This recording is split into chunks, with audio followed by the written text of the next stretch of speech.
Film की शुरुआत एक ऐसे परिवार से होती है जो खुशी खुशी अपनी जिंदगी जी रहा होता है। उन्हें बिल्कुल भी अंदाजा नहीं था कि कुछ ही मिनटों में उनके साथ एक बहुत डरावनी घटना होने वाली है। पति पत्नी आपस में बातों में मग्न थे, तभी अचानक बाहर से चीखने चिल्लाने की आवाजें आने लगी। जब वे बाहर गए तो उन्होंने लोगों के बीच अफरा तफरी और हंगामा देखा। लोग अपने घरों से ऐसे भाग रहे थे जैसे कोई बहुत भयानक चीज होने वाली हो। जेसन और बेथ ने देखा कि उनके पड़ोसी घबराहट में अपने घर खाली कर रहे थे। जेसन ने पड़ोसी से पूछा कि क्या हो रहा है और वे घर क्यों छोड़ रहे हैं, लेकिन वे इतने जल्दी में थे कि जवाब ही नहीं दिया। इसके बाद उन्होंने पड़ोसी के बेटे को अपना सामान पैक करते हुए देखा। जब जेसन ने लड़के से पूछा कि वे कहाँ जा रहे हैं तो उसने बताया कि उसके पिता का एक दोस्त सरकारी अधिकारी है। लड़के ने कहा कि एक बहुत तेजी से फैलने वाला वायरस फैल चुका है जो सामान्य इंसान को राक्षस में बदल देता है। तभी लड़के की माँ वहाँ आई और उसे तुरंत वहाँ से ले गई। जेसन ने उससे पूछा कि लड़का किस वायरस की बात कर रहा था, लेकिन माँ ने कहा कि समझाने का समय नहीं है। उसने जेसन से कहा कि वह अपनी पत्नी और बेटी को लेकर शहर से जितना दूर जा सके चला जाए। ये सुनकर जेसन और बेथ बहुत ज्यादा डर गए। बिना कुछ सोचे समझे जेसन ने अपने परिवार को कार में बैठाया और शहर से बाहर निकलने लगा। लेकिन रास्ते में उन्होंने उन्हीं पड़ोसियों को देखा जो पहले भाग रहे थे और अब वापस लौट रहे थे। ये देखकर उन्हें और ज्यादा घबराहट होने लगी। आगे जाकर वे ट्रैफिक में फंस गए। जब जेसन और उसका परिवार कार से बाहर निकला तो उन्होंने देखा कि शहर से बाहर जाने वाली इकलौती सड़क पुलिस ने बंद कर रखी थी। आसमान में हेलीकॉप्टर गश्त कर रहे थे। लोगों को बताया जा रहा था कि शहर में एक घातक वायरस फैल चुका है और उन्हें तुरंत अपने घर लौट जाना चाहिए। यह सुनकर जेसन को अजीब लगा, क्योंकि वायरस फैलने पर लोगों को बाहर निकालने की बजाय उन्हें घर लौटने को कहा जा रहा था। अचानक पास के पहाड़ से एक बहुत बड़ा पत्थर उनकी कार पर गिरा। वे बहुत ज्यादा डर गए। पहाड़ हिलने लगा। तभी पहाड़ के पीछे से दो सैन्य लड़ाकू विमान निकले और शहर की ओर बढ़े। उन दोनों विमानों ने पूरे शहर पर बम गिराने शुरू कर दिए और शहर मलबे में बदल गया। जेसन की पत्नी बेथ को तुरंत समझ आ गया कि अगर वे पुलिस की बात मानकर घर लौट जाते तो उनका अंत बहुत भयानक होता। इसके बाद लड़ाकू विमान सड़क पर मौजूद लोगों की तरफ बढ़ने लगे। ये देखकर सभी लोग घबरा गए। अब सभी को समझ आ गया कि सरकार उन्हें मारना चाहती है। अपनी जान बचाने के लिए लोग इधर उधर भागने लगे। लेकिन जेसन और बेथ समझ गए कि वे चाहे जहां भी भागें, लड़ाकू विमान उन्हें मार ही देंगे। तभी बेथ ने पीछे देखा और पहाड़ पर एक स्कूल देखा। उसे लगा कि वह जगह ज्यादा सुरक्षित होगी। इसके बाद जेसन, बेथ और जोई स्कूल की ओर पहाड़ चढ़ने लगे। उनके पीछे लड़ाकू विमान पुल पर मौजूद लोगों पर बम गिराने लगे। वे तीनों तेजी से दौड़कर स्कूल पहुंचे और सौभाग्य से वहां उन्हें एक सुरंग मिल गई। बम फटने से कुछ सेकंड पहले ही वे जल्दी से सुरंग के अंदर घुस गए। जैसे ही बंकर का दरवाजा बंद हुआ, ऊपर जोरदार धमाका हुआ, लेकिन सौभाग्य से वे लोग नीचे बंकर में थे और उनकी जान बच गई। लेकिन उन्हें हैरानी इस बात की थी कि वह वायरस आखिर कैसा था जिसकी वजह से सरकार ने पूरे शहर के लोगों को मारने का फैसला किया। उन्हें कुछ भी समझ नहीं आ रहा था। उन्हें बस इतना पता था कि जिंदा रहने के लिए उन्हें चुपचाप बंकर में रहना होगा। लेकिन समस्या ये थी कि उन्हें वहाँ कितने समय तक रहना पड़ेगा और खाने पीने का इंतजाम कैसे होगा। अच्छी बात ये थी कि वहाँ बहुत सारा एक्सपायर्ड खाना रखा हुआ था जो उन तीनों के लिए लंबे समय तक चल सकता था। जेसन की पत्नी बेथ बहुत चिंतित थी। वह अपनी बेटी जोई के बारे में सोचने लगी कि अगर वह बीमार हो गई तो वे क्या करेंगे। दरवाजा बंद करते समय बेथ के हाथ में गहरी चोट भी लग गई थी। उन्हें यह डर भी था कि कहीं यह जहरीला वायरस उनके शरीर में भी न घुस गया हो। लेकिन ये सोचने का समय नहीं था। उन्होंने बंकर को सुरक्षित बना लिया और तय किया कि अब उन्हें यहीं छिपकर रहना होगा। लेकिन जमीन के नीचे जिंदगी आसान नहीं थी। हर दिन वे वहीं खाना खाते, गंदा पानी पीते और खाली समय में ताश खेलते। बाहरी दुनिया से उनका संपर्क पूरी तरह खत्म हो गया था। कई दिन यहाँ बिताने के बाद वे इस बंकर में रहकर बहुत थक चुके थे। लेकिन वे कर भी क्या सकते थे। अगर वे बाहर जाते तो जिंदा नहीं बच पाते। ये जिंदगी जेसन के परिवार को ऐसा महसूस करा रही थी जैसे दुनिया का अंत हो रहा हो। जोई ने अपने पिता से पूछा, पापा हम यहाँ कितने समय तक रहेंगे? जेसन के पास इसका कोई जवाब नहीं था। उसने बस अपनी बेटी से कहा, जब वायरस खत्म हो जाएगा तब हम बाहर जाएंगे। वह अपनी उंगलियां बेटी की आंखों पर रखकर उसे बाहर की दुनिया की कल्पना करवाता। इसी तरह दिन बीतते चले गए। उन्हें एहसास ही नहीं हुआ कि बाहर जाने का इंतजार करते करते वे बंकर में 300 से ज्यादा दिन बिता चुके थे। जोई अपनी माँ द्वारा बनाए गए पेरिस्कोप से बाहर की दुनिया को देखा करती थी। बाहर हर तरफ सिर्फ तबाही का मंजर था। ऐसा लग रहा था जैसे पूरी दुनिया जलकर राख बन गई हो। कहीं भी किसी इंसान का कोई निशान नहीं था। यह सब देखकर छोटी लड़की को लगने लगा कि शायद वे ही इस दुनिया में बचे आखिरी लोग हैं। उसकी माँ ने उसे समझाया और कहा, ऐसा मत सोचो, हो सकता है तुम्हारे दोस्त भी हमारी तरह कहीं छिपे हों। अब रात हो चुकी थी और खाने का समय था। उनके पास बहुत कम खाना बचा था, इसलिए तीनों थोड़ा थोड़ा खाना खाकर काम चला रहे थे। लेकिन आज जोई के जोर देने पर उसे खाने का पूरा डिब्बा दिया गया। जब जोई ने डिब्बा खोला तो उसने देखा कि अंदर कुछ भी नहीं था। डिब्बे के पीछे एक छोटा सा छेद था। शायद किसी चीज ने उसमें से खाना चुरा लिया था। बेथ ने बाकी सारे डिब्बे देखे और पाया कि सभी 12 डिब्बे खाली थे। ये देखकर वे बहुत परेशान हो गए क्योंकि यही 2 हफ्तों का राशन था। बेथ ने हवा आने जाने वाली जाली की तरफ देखा और अंदाजा लगाया कि शायद कोई चूहा अंदर आकर खाना ले गया। बेथ ने कहा कि अगर यह चूहा है तो उसे जल्दी मारना होगा, नहीं तो वह उनका सारा खाना बर्बाद कर देगा। बेटी का उदास चेहरा देखकर जेसन ने उसे दिलासा दिया और कहा, कहा, छोटी छोटी बातों की चिंता मत करो, खाना खत्म भी हो गया तो मैं ऊपर जाकर और सामान ले आऊंगा। अगले दिन जब जोई अपनी माँ के साथ ब्लॉक्स से खेल रही थी तभी पीछे से हल्की सी आवाज आई। जब जोई ने पीछे देखा तो उसने देखा कि एक चूहा फिर से डिब्बों का खाना चुराने आ गया था। चूहे के भागने से पहले ही जोई ने तुरंत अपने माता पिता को बुलाया। आज उन्हें हर हाल में इस चूहे को मारना था। जेसन गुस्से में चाकू लेकर उसे मारने आगे बढ़ा, लेकिन वह छोटा चूहा बहुत फुर्तीला था। उसने जेसन के हमले से बचकर भागते हुए मेज पर रखा लाल डिब्बा गिरा दिया। जैसे ही वह अपने बिल में घुसने वाला था, बेथ ने अचानक झपट्टा मारा और उसे मार दिया। वे चूहे के मरने की खुशी मना ही रहे थे कि दूसरी तरफ गिरे हुए लाल डिब्बे से लगी आग फैलने लगी। जेसन लालटेन बुझाने दौड़ा, लेकिन लालटेन बहुत ज्यादा गर्म थी। जेसन का हाथ जल गया और जैसे ही लालटेन का कांच टूटा,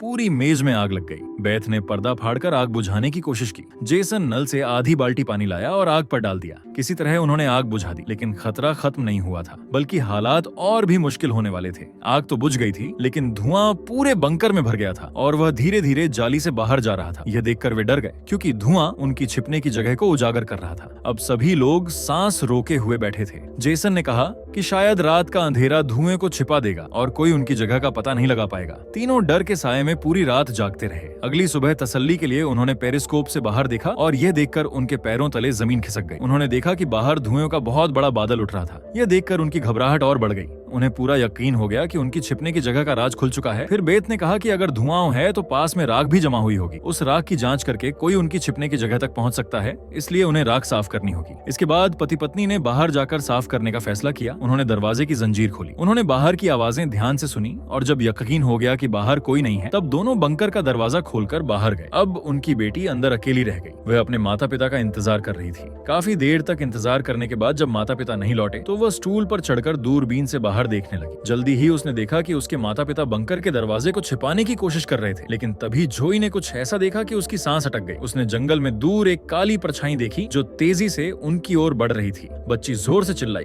और अपने पिता से पीछे देखने को कहा, लेकिन दूरी बहुत ज्यादा थी। उसके माता पिता उसकी आवाज नहीं सुन पाए। घबराहट में बच्ची अपना डर भूल गई और सीढ़ी चढ़कर बंकर से बाहर आ गई। बाहर आते ही उसे एहसास हुआ कि उसके माता पिता वहां नहीं थे। परेशान होकर छोटी लड़की जोर जोर से अपने माता पिता को बुलाने लगी। अचानक किसी ने पीछे से उसका मुंह पकड़ लिया। वह कोई और नहीं बल्कि उसकी माँ थी। कुछ ही सेकंड बाद जंगली हिरणों का एक झुंड वहां से तेजी से भागता हुआ गुजरा। भले ही तीनों बाल बाल बच गए, लेकिन उनका डर और बढ़ गया। हिरणों का इस तरह भागना किसी खतरनाक चीज से बचने की कोशिश लग रहा था। सभी ने खतरे को महसूस किया और जल्दी से बंकर की ओर भागकर अंदर चले गए। जेसन ने लकड़ी के तख्तों से दरवाजा बंद किया, लोहे की जंजीर से कसकर बांधा और सबको बिल्कुल चुप रहने को कहा। फिर उन्हें ऊपर से कदमों की हल्की आवाज सुनाई दी। ऐसा लग रहा था जैसे कोई बंकर के दरवाजे की ओर आ रहा हो। वह व्यक्ति कई मिनट तक बंकर के ऊपर इधर उधर चलता रहा। तीनों धीरे धीरे दरवाजे से दूर हट गए और शायद ऊपर वाला अब तक यह नहीं समझ पाया था कि अंदर कोई है। जोई डर के मारे रोने लगी। बेथ ने उसे चुप कराया और कहा कि अगर बाहर तक जरा सी भी आवाज पहुंची तो सब कुछ खत्म हो जाएगा। तीनों धीरे धीरे बंकर के दरवाजे से काफी दूर हट गए थे।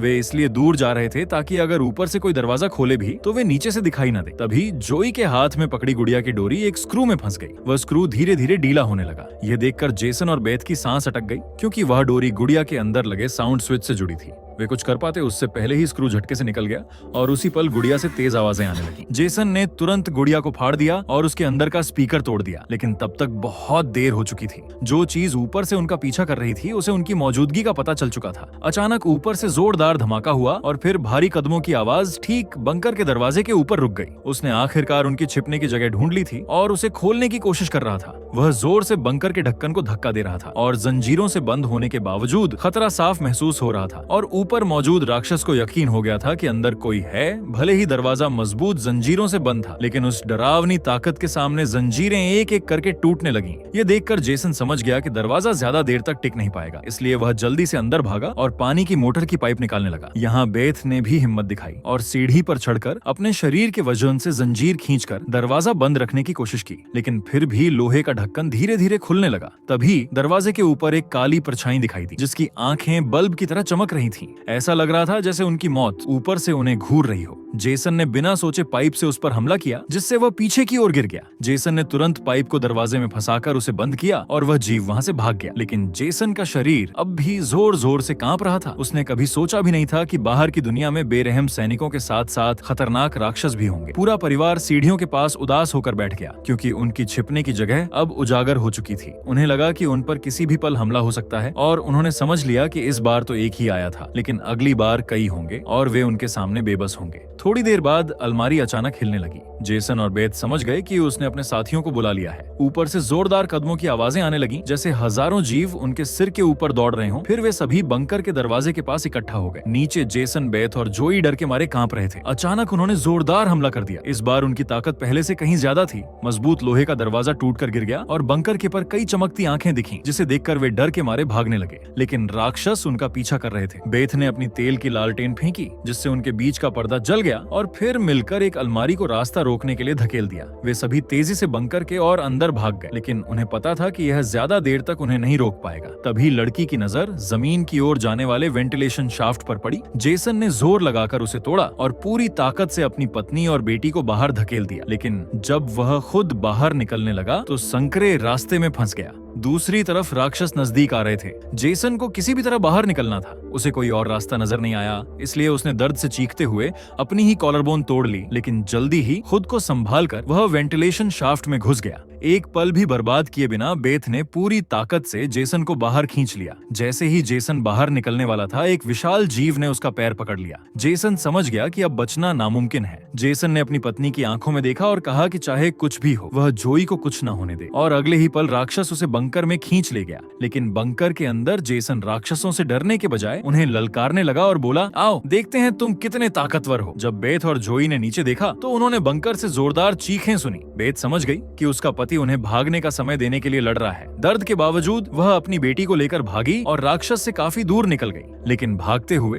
उन्होंने कुछ अजीब देखा। उन्होंने देखा कि बाहरी दुनिया की ओर जाने वाला हाईवे अब एक ऊंची दीवार से बंद था। इसका मतलब था कि अब कोई भी शहर से बाहर नहीं जा सकता। तभी दूर एक हेलीकॉप्टर दिखाई दिया। जब बेथ ने पीछे देखा तो उसने पाया कि वह सेना का हेलीकॉप्टर था। हेलीकॉप्टर तेजी से उनके पास आया और उस पर तेज रोशनी डाली। जैसे ही वे भागने वाले थे, ऊपर से एक बड़ा जाल गिरा और दोनों उसमें फंस गए। उन्होंने जाल से निकलने की हर मुमकिन कोशिश की, लेकिन वह उन्हें कसकर पकड़े रहा। जाल के छेदों से बेथ ने हरी आंखों वाली कुछ काली आकृतियों को अपनी ओर आते देखा। तभी कहानी का असली रहस्य सामने आया। ये वही पीली आंखों वाले बंदूक पकड़े लोग थे जिन्हें हम अब तक राक्षस समझ रहे थे। ये न तो असली एलियन थे और न ही वायरस से बदले हुए लोग। वे गैस मास्क और नाइट विजन गॉगल्स पहने हुए सैनिक थे। उनकी आंखों की पीली चमक उन्हें किसी दूसरी दुनिया का जीव बना रही थी। लेकिन सवाल ये था कि सेना के सैनिक आम लोगों के दुश्मन की तरह क्यों पेश आ रहे थे। इस कहानी के आगे के हिस्से में पूरा रहस्य सामने आता है। अब बेथ और जोई दोनों इन सैनिकों के कब्जे में थे। एक सैनिक ने बड़ा इंजेक्शन निकाला और दोनों की गर्दन में एक एक करके लगा दिया। जब उनके खून की जांच हुई तो पता चला कि वे भी उस खतरनाक वायरस से संक्रमित। इसका मतलब था कि वे इस धरती के लिए खतरा बन चुके थे, यानी अब उन्हें मार दिया जाएगा। दरअसल जब वायरस पहली बार फैला तो इस छोटे से शहर के बहुत से लोग पहले ही संक्रमित हो चुके थे। यह वायरस हवा के जरिए फैलता था और बहुत तेजी से एक इंसान से दूसरे तक पहुंच जाता था। संक्रमित लोगों को खुद भी नहीं पता था कि वे बीमार हैं और सरकार के पास इसे रोकने की कोई दवा नहीं थी। सरकार के पास संक्रमित लोगों को मारने के अलावा कोई और रास्ता नहीं बचा था।